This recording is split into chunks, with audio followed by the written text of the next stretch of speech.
Hello, how are you all? I hope you're doing well. I apologize for the headphones. I broke my microphone.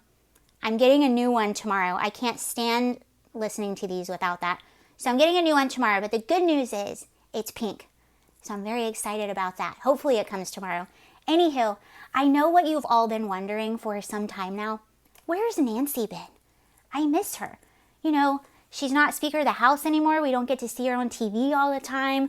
We don't get to watch her clips. Well, recently she did an interview with Bloomberg and she said something really interesting about Trump supporters. And this is what she said. She said, "It's interesting to see how there is a certain element of the population that will just go with him. These are people we will probably never get. They don't share our values in terms of respect, dignity, and worth of everyone in person and the rest." Rather interesting. So, she is right that people that vote for Trump will probably never vote for the Democratic Party, especially that they get bashed every time they turn around. But you would think that you would want to earn those votes. You would want, that's half the country she's talking about. You would think you would want to be like, the water is nice over here. This is what we can do for you. You should vote Democrat. Don't vote for that guy. I don't think it comes from that. I think it comes more from the place of, I don't like this guy and I can't control you or your vote, and that makes me really mad. You're not supposed to vote for him. He's an outsider. But also, like, how did this become so normalized? For the first time ever in 2016, we saw something rather interesting, and that was, you know, we're used to our politicians during campaigning and things like that to mudsling each other. That's a part of the game. That's what they do. But for the first time ever, we saw with the infamous deplorables statement that Hillary Clinton made, for the first time, we saw politicians, journalists, media pundits, even the President of the United States now bashing the supporters, just regular American people. We've never seen that before. So how is this accepted? Where did it come from? I think it comes from a lot of places, but I think a lot of it comes from the negative coverage of Trump being so bad that it's totally acceptable to think if he's this horrible, angry, awful guy, then obviously his supporters are too. How could they be for this man?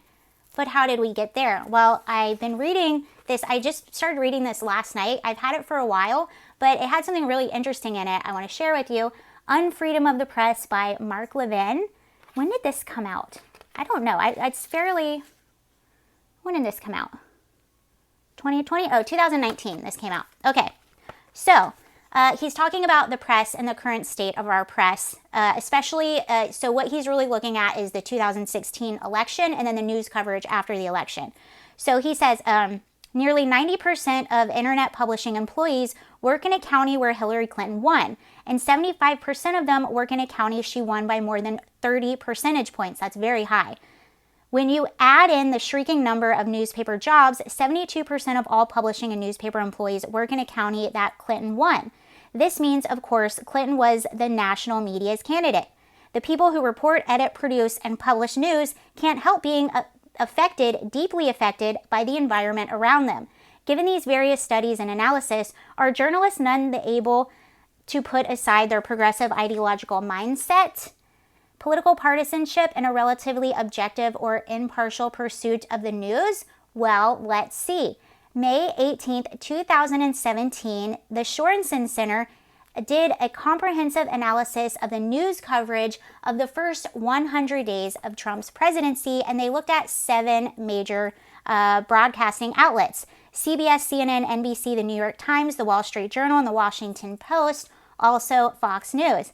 Here's what they found. Okay.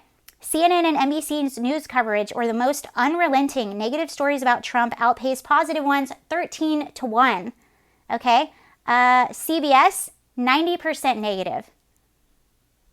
The New York Times, 87% negative. The Washington Post, 83% negative. The Wall Street Journal came in at 70% negative. And the most fair was Fox News at 52% negative. They go on to say, and this is really interesting, this is where I think Nancy Pelosi misses the mark, Joe Biden misses the mark, all the journalists, media pundits, politicians, this is where they miss the mark, because they don't understand why Trump won and why he has such support.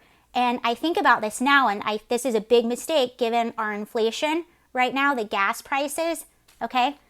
So the Sorensen Center provides a piece of advice to newsrooms and journalists. Journalists would do well to spend less time in Washington and more time in places where policy intersects with people's lives.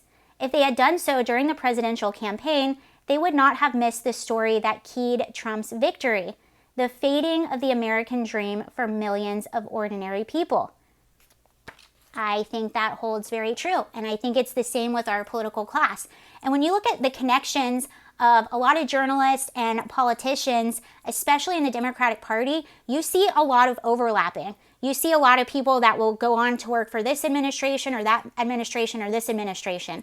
So you have a lot of incentive to be, I guess, privy to a certain political narrative, especially when you're surrounded by everyone else who shares that same narrative. It's very, very easy to live in a bubble and to not understand people outside of that bubble. So will that change? I don't know. I think the rise of internet, independent journalism, things like that, and getting different perspectives, I think that helps. But now you see where the hostility comes from.